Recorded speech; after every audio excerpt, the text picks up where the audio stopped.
Shalom semuanya, perkenalkan saya Chelsea Evelyn Claudia dari program studi Psikologi Kristen dengan NIM 1320250022. Di sini saya akan mengajak kita semua untuk membaca serta merenungkan sebagian kecil dari firman Tuhan.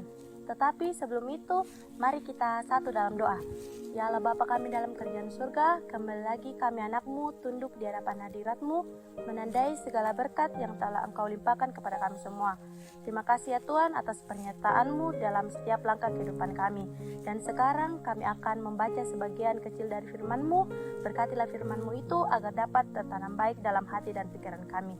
Inilah menjadi doa kami ya Tuhan, dalam nama Tuhan Yesus kami sudah berdoa. Amin. Baik, saya akan mengajak kita semua untuk membaca kitab yang terdapat dalam Matius 5 ayat yang ke-44 dan Matius pasal 6 ayat yang ke-14 dan ke-15. Matius 5 ayat yang ke-44 yang berbunyi demikian. Tetapi aku berkata kepadamu, kasihilah musuhmu dan berdoalah bagi mereka yang menganiaya kamu. Matius pasal 6 ayat yang ke-14 sampai yang ke-15 yang berbunyi demikian. Karena jikalau kamu mengampuni kesalahan orang, Bapamu yang di sorga akan mengampuni kamu juga. Tetapi jikalau kamu tidak mengampuni orang, Bapamu juga tidak akan mengampuni kesalahanmu. Dari ayat yang telah kita bacakan, dalam kehidupan sehari-hari, kita tidak dapat terlepas dari yang namanya rasa sakit hati dan kekecewaan.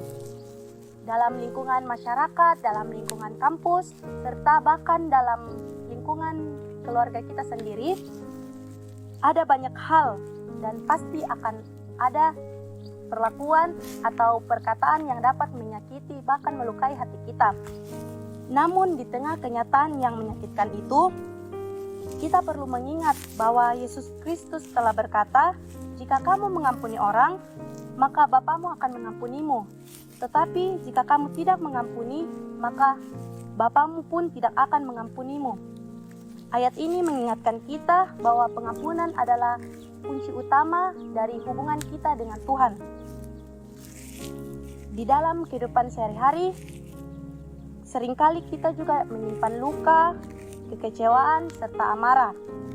Terkadang kita juga berpikir serta merasa bahwa orang lain tidak layak untuk kita ampuni. Atau seringkali juga kita memiliki pikiran yang merasa kita tidak sanggup untuk mengampuni kesalahan orang tersebut yang telah menyakiti kita. Tetapi saudara-saudara yang terkasih, kita perlu mengingat bahwa Tuhan meminta kita untuk mengampuni orang lain bukan karena orang itu layak diampuni, tetapi melainkan karena kita sendiri telah terlebih dahulu diampuni oleh Tuhan dari segala kesalahan yang telah kita perbuat. Kemudian adapun pesan dari Matius 5 ayat yang ke-44, Yesus tidak hanya meminta kita untuk mengampuni, tapi Yesus meminta kita untuk melangkah lebih jauh, yaitu dengan cara kita mengasihi musuh kita dan mendoakan mereka yang telah menyakiti hati kita. Dalam Matius 5 ayat yang ke-44 berkata, berkatilah musuhmu, maka kamu akan melihat hidupmu juga akan diberkati oleh Tuhan ketika kamu tidak membalas kejahatan dengan kejahatan.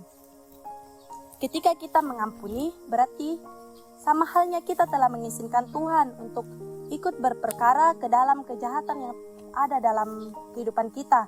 Artinya Tuhanlah yang akan menjadi hakim atas masalah kita. Demikianlah firman Tuhan dan renungan singkat ini. Terima kasih.